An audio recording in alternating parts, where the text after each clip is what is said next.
Ian Eagle back here on the show. How are you, Ian? Yeah, I want to just get this on the record. Please. I've been on the road 8 days for the NBA playoffs, and I have fit all my clothes in a small attaché. You're like George Jetson, right? And that attaché becomes a car that you drive around in as well, right? You can't check a bag, guys. That's but Ian, are you shipping suits like Rich does, or are you carrying them on? I'm going to each town, and I'm finding anyone that wears a 38 short. Ian, back in the day, I was a Husky.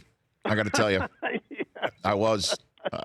It takes a lot to admit that. That is true. These guys don't know what that means. You don't know what that means, That was over my right? head. What was that? They used to, when you're getting suits for your bar mitzvahs or when you're younger back in the day, the size was Husky. It was a crusher if you got that word from the tailor. Oh. Were you one of those too, Ian? Oh, no. I was kidding.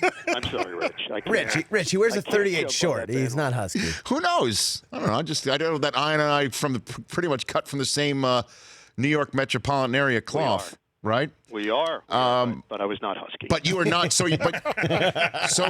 No, let's get into this. Let's get into this here. So you bring your suits with you, right? So I do. Do you do your own ironing in your hotel room? Oh yeah, I'm very, very comfortable with that. I also I'll steam the shower up. Yeah, that's the move. Shirts in the shower, steam. Absolutely, you stick your suits in there. Loosen it up a little bit. Whatever it takes. To me, it's whatever it takes. This is part of the gig. You gotta figure out a way. You gotta be creative. You do. But you're a man of the people as well. Ian Eagle here on the Rich Eisen Show. Walk me through what you're expecting in this Washington-Atlanta series, because it does appear that the winner of this may just take on Boston when it's all finally said and done. What do you have for me on this? Yeah, Atlanta's been so unpredictable throughout the season. They got off to a terrific start. They were 9-2. Then the struggles hit. They went 1-10. Then they went 22-11, and they finished the season 11-16. So you have no real clear idea which team you're going to get. I thought they actually played fairly well in the first two games. Washington was so potent offensively. John Wall was at a different level, a one-man highlight machine, and Atlanta just didn't have enough answers. But Game 3, they came out with so much intensity. The effort was so high, and before you looked up, Atlanta was up 19-4, 38-20 after one. They never looked back. They led it from end to end. And I think it did plant a seed of doubt in Washington's minds if they thought, hey, we could sweep these guys. They're right there for the taking.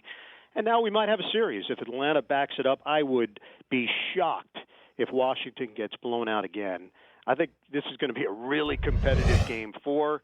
Wall needs some help. He's been great in every game. Bradley Beal has not. Markieff Morris has been hit or miss. The bench has been non-existent for Washington. Brandon Jennings has played fairly well, but not enough. Bojan Bogdanovic, who they traded for a first-round pick with Brooklyn, has not brought the goods yet, and they need him to shoot the ball a whole lot better for this team to do the kind of things that they expected once these playoffs began. Ian Eagle joining me here on the Rich Eisen Show. Cleveland's, I guess it's ironic that they're resting.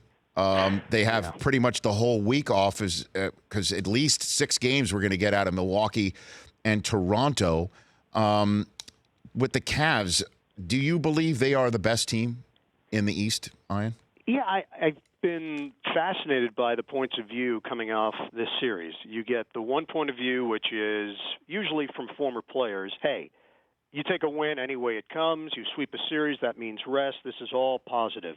And I can absolutely see that angle and agree with it. But the flip side is they could have easily lost 3 of those 4 games. They didn't play particularly well in certain stretches. I wouldn't call it a dominant series by any stretch. Indiana had opportunities. So the concerns that we had going into the playoffs regarding Cleveland, to me, are still there. Are they the best team in the Eastern Conference? They are.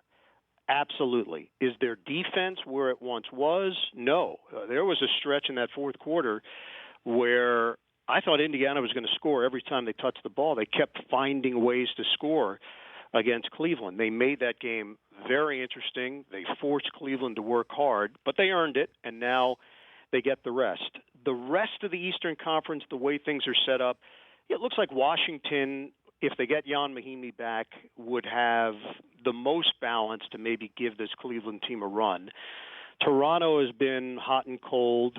When they are good, they can be very good. They went to the conference finals last year. But we've also seen a couple of games where they can't find the rim. And that would concern me against Cleveland in a 7-game series. Boston, I think Chicago did open up a can of worms with the Celtics. I would be very concerned about their lack of rebounding, and I think Cleveland would crush them on the boards. But I'm glad Boston has made this a series. I'm glad it's not a hollow number 1 seed. They had a great regular season, and for Brad Stevens to pick up the kind of flack that he was getting based on the first 2 games, I thought that was unfair. Ian Eagle of Turner Sports joining me here on the Rich Eisen Show. What we had Ray Ratto on in the first hour talking about Steve Kerr from the Bay Area. What can you tell me about what you've known and what's been talked about in circles about Kerr and what he's been going through, Ian? Let me first say I've worked with a lot of different people over the course of my career. I've been really fortunate, and Steve is one of the guys that I will look back on and remember as one of the best partners I've ever had. Incredibly prepared, knows his stuff, about as good a guy as you're going to meet, and the whole package. Funny, witty, smart, self-deprecating. So when he made the transition to head coaching, I was not shocked. His ability to connect with people and to communicate on a level with everybody, no matter who it was on the crew, I thought would translate to an NBA head coaching position. And obviously that's been proven to be true, and he's been fantastic in the role. On the personal side, what he's been going through, talking to people that know him well. I had a chance to see him when the Nets played the Warriors earlier this year and spent some time with him and asked him about what he's been dealing with physically. And it's no joke. This has had a serious effect on his life, on his day-to-day existence. I think he has masked it for long stretches because he doesn't want it to become a talking point, and he doesn't want his team to answer it. And I also think that's part of the reason why he came out yesterday and dealt with it and said what he said, which is, hey, we're going to make a decision one way or the other. We're not going to let this thing hang over the head of this team as they try to make a championship run. I feel terribly for what he's been going through. And my hope is that he can find some relief, and maybe he and the doctors can come up with an answer here that he can do what he loves and coach the rest of this postseason. But if he can't, then the clear focus has to be on him finding a way to get back to who he is and trying to move on from what has been a really difficult chapter for him physically. Ian, it's been fun chatting with you. I'll have you back on any time, as you know, and I'd love to have you as the playoffs begin to matriculate even better. You got it. Good luck this week. I'm excited for you and the crew. It's always a fun time. Thanks, Ian. I appreciate it. That's Ian Eagle of Turner Sports. The Rich Eisen Show, weekdays at noon Eastern on Audience.